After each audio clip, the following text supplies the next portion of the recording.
Hey everybody, it's Gary Lucas, your old friend, and today is the 2nd of February. It's Tuesday. I can't believe we're already in February, and it's got one of those numerical mystical dates, it being 2/2/21. Well, there's 222, a multiple of 666, and by QAnon standards, that means, what does it mean? It means that Marjorie Taylor Greene is going to protest about this, but no, I don't know. This really, I'm more or less happy. I hope everybody is too, with the way things are going. I just tuned into Jen Psaki and her press conference. I think she's quite a competent press secretary for the new administration, and the fact that they're doing briefings every day in comparison to the last administration, who did them very infrequently, if not all, except for during the spring when Trump saw a good opportunity to try and steal a little limelight for himself to pontificate about nothing in particular, but the efficacy of hydroxychloroquine, especially when introduced into the body, or an ultraviolet light by it was an unspecified gross intrusion, I think he was describing. But in any case, I'm here to play for you today, and we sure have a lot of snow on the ground. Not as much as they predicted as usual, but at least a foot out there, and it's still snowing out there for a bit. So I don't know, it's difficult to navigate. So I've been hunkered down in here basically, and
that was something my little polytuner, courtesy of TC Electronics, this great Danish company who send me stuff once in a while. I have an endorsement with them and a couple of tone prints. I really love their products, but it just popped right out of the headstock. And why is that? I don't know, maybe it got excited. I was getting excited. That's an old number, and that, I think the original title of that is Level the Playing Field, which was somewhat ironic insofar as with the advent of digitization, particularly as it applies to music, we all were informed that, in fact, the playing field had been leveled. Everybody, including anyone on an amateur status, and this is no disrespect to amateurs, because the meaning of the word amateur is love of the music as opposed to a professional musician who is doing it for a living, maybe not for love, maybe for money. If you can imagine such a thing, as situations being what they are now, with money being spent on recorded music. And don't forget, recorded music is your best entertainment value. I think that was a slogan way back in the 70s, late 70s, courtesy of NARM, the National Association of Record Manufacturers. I think people's limited income, most of us these days, are going to more important things like food, shelter, medical care.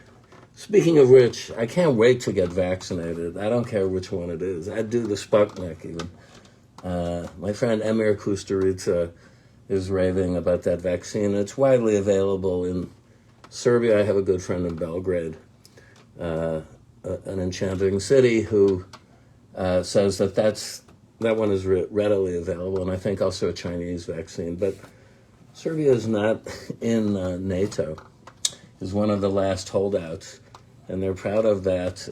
But if you get a chance to visit there, folks, after it's safe, I would urge you to do it. It's a beautiful country. It's been riven for 20, 30 years by internecine warfare, going way back, unfortunately, with prejudices from well before World War II and World War I even. And anyway, but I just like to play there and visit it, and had a fantastic gig in Belgrade with the Magic Band, the reunion tribute I did about 2004 or 5 for a couple years with ex-Magic Band members, or should I say former Magic Band members. Okay, well, that can segue into a little story too. I hope you enjoyed my piece about Don Van Vliet, Captain Beefheart, and Frank Zappa that ran recently in Please Kill Me. It's still up there. And one of the fallout, funny stories that I recall from when that project ran aground, when Don decided to just concentrate on painting rather than music for his living, which I don't blame him in retrospect. So the Magic Band formed, and we had some amazing gigs, mainly in the UK. We played at Glastonbury, on the jazz stage, the biggest festival in the world, I think. Just the most people, about 3 times the size of Woodstock. And that was a lot of fun. We also had this gig in Belgrade, and we flew in there, and I'm not sure if I think I played there before. I did a lot of playing in former Yugoslavia. Once they more or less opened the doors in the 90s to foreign musicians. And so, yeah, I had a wonderful time. We played in this old palace, which is standing right by a river.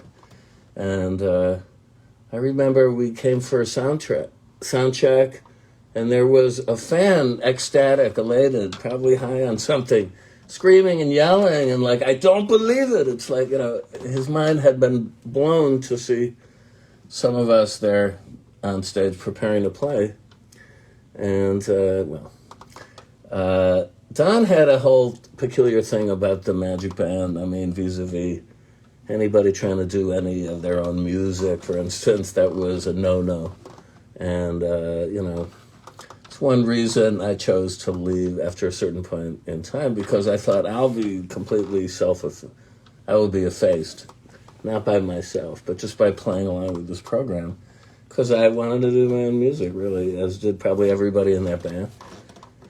Anyway, the last Beefheart album I did play on, and I was full member on this record of the band, is Ice Cream for Crow, which came out in 1982. And I did convince Harvey Leeds, who was the head of radio promotion at Epic, to release a single, mainly to radio. Maybe some commercial copies got out.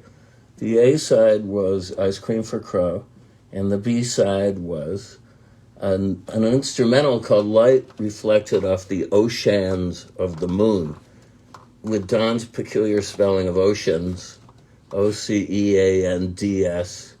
He liked to smear the English language like that occasionally around, and by God, that was a very avant-garde track. I mean, the A-side had a certain, shall we say, boogie beat. I know somebody heard it to me and said, Disco Don. Well, it's not quite that, but it chugs along, and I think it's very danceable. The other side, though, actually was the backing track for Hey Garland, I Dig Your Tweed Coat, which is a poem of Don's going way back. I think it was published in Rolling Stone when they had him on the cover. And anyway, it's a good, noisy, experimental racket that stops and starts. Very energetic. We did put our all into the recording of it. No overdubs that I can think of, maybe except Don sax. Yeah. And, well, I got it placed on the jukebox down the road in my local here, the White Horse Tavern, I'm going to mention. That is where I took Jeff Buckley right after he came over to this very apartment, and we started playing and decided, I had a brainstorm of inviting him into my band, Gods and Monsters. And for years, they had this, courtesy of me, up on the jukebox there.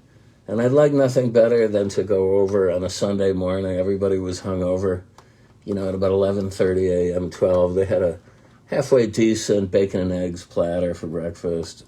But of course, you needed a Bloody Mary to go along with it, if you were so inclined. And I would punch up Light Reflected off the Oceans of the Moon to just wake everybody up. And, I cleared a few rooms, and I can definitely extemporize for a long time about the power of Beefheart's most radical music to not only exercise evil spirits in the room, but to drive actual evil human people, evil spirits, out of rooms, break leases and all that. It had a certain majesty and power. Well, anyway...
I love that chord.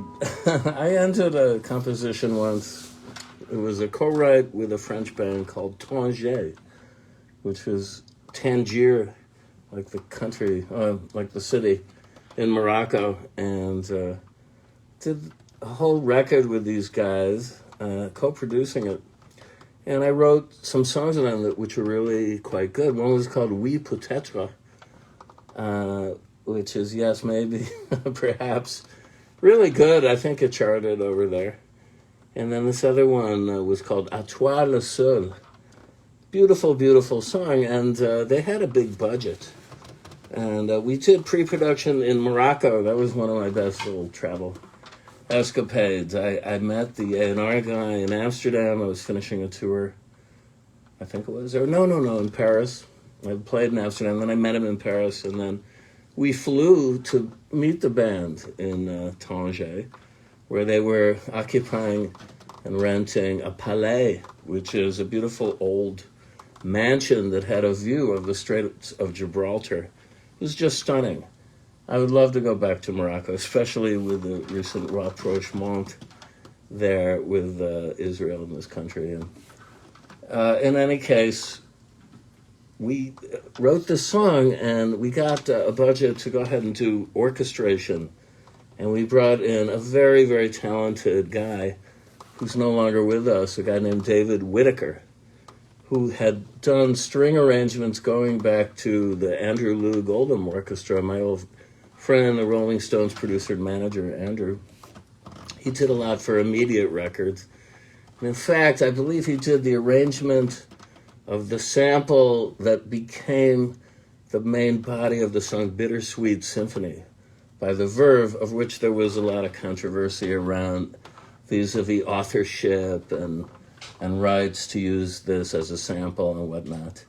But Whitaker was a really great guy and kind of a Francophile, a British arranger who'd worked throughout the music scene in Britain from, I believe, like the late big band era, and then had specialized pretty much after the 60s era. He moved to France, where he was based, had a lovely English wife too, but they were Francophiles, and he did a lot of work in the studio. So we got a hold of him, and we got actually into Olympic Studios in Barnes to record this orchestra for a couple of songs that we overdubbed on the songs. And this is one of them, and I'll just never forget to hear the application of an orchestra against my music has got to be one of the most thrilling things I've ever felt, and achieved. It was just magic. But the last chord was this harmonic, which is one of my favorites. This one, which has a lot of dissonance going on in it. But I gave him all the notes. I don't even know the name of this chord. It's got a lot of diminished seventh action and augmented this and that. And I just knew that, I thought it was an appropriate way to end this kind of titanic orchestral maelstrom of a song. Billy Ficca played on it. I remember I got to import him as the drummer on the session. But the orchestra looked like they were having problems. And Whitaker, asked me, because I was there in the booth, like, are you sure about this chord? Like, it was a strange chord to end a pop song. But I said, oh, absolutely. It's like, it has to end that way. And, we checked the charts that he had come out. He had, derived to make sure all the notes that I'm playing right here were ringing through. And see if you can get a hold of the song. It's called Le Détroit, spelled like Le Detroit, which means the border in French. It's a great album, and it probably would, if you like my music, you're definitely going to like some of these tracks on this album, if it's still available. It came out on French Mercury Records about 2001, I think it was, 2002. Anyway, I digress, and I wanted to say thank you, Dennis Cripps, for sending me, a whole lot of money for a whole bunch of my merchandise. Good on you. I would encourage it, and everybody, if you go to GaryLucas.com, you'll see a merch page button. Check it out. There's all sorts of goodies in there. And there's some vinyl, too. I mean, I have a few copies left of Ordeal of Civility, the record Jerry Harrison produced, the last Gods and Monsters studio album. And I've got a few copies and more on the way of Gary Lucas Plays Bohemian Classics that Faust Records, my friend Richard Motter, put out in the Czech Republic on vinyl. And yeah, I mean, I get it with vinyl. I mean, I got a lot of it. I haven't sold it. I know there's gold in this here record shelf, although I'm not the kind of guy who's going to go through and sell these piece by piece. I know many do. I don't really want to part with it, and that's just me. But the one thing I have to say about vinyl, because there's a whole view that, you know, hence because of digitization, there's no need for any actual storage units of music anymore, other than a Spotify app or something like that. But if you're going on the road, I just want to say, to carry the same amount of albums on vinyl versus a CD, especially a CD in an ecologically friendly package like this one, this double CD, this is quite lightweight, you know, and there's a good surface to autograph it and everything. If people want souvenirs and live shows, this is what I would recommend. Vinyl is also great, and people are sometimes grumbling to me that I don't have this or that in vinyl, but the dirty little secret is the equivalent amount of vinyl versus the same number of CDs weighs about 3 times as much. So unless you have kind of a military operation of touring infrastructure surrounding you, i.e., a band bus and, you know, a dedicated seller of your merch, it's just cumbersome. I mean, you'll kill yourself trying to schlep this stuff around. And my whole thing has always been, I mean, to quote Robert Fripp, you know, a small, mobile, intelligent unit or something like that. He was always urging musicians to adopt this stance. I kind of adopted it as my fallback survival stance because I'd hate to come away at the end of a tour at a deficit situation, which is all too possible. I mean, especially the overhead goes up with hotels, blah, blah, feeding and housing everybody, and providing 24-hour psychiatric service to the band. It's really not my thing. You know, I get it, though. I get it. And I'd love to be in that position. The Learjet especially would appeal to me. But I think that we're out of time. Anyway, thanks, everybody, for tuning in. And please check out my new album. There's links, I think, at the header of this where you can probably stream it and listen to it for nothing on Spotify if you made that kind of deal with them. And I'm getting wonderful feedback and reviews. And thank you, every critic and writer and fan who've left comments on my page here on Facebook. It's like incredibly humbling and gratifying. I just did it and threw it out there like, and blew it a kiss, you know, and hoped that it would like find you like a message in a bottle. And I'm glad it's finding a lot of people. Okay. Love to you now, and I'll see you on Thursday. Take care, stay safe, wear that mask. Bye now.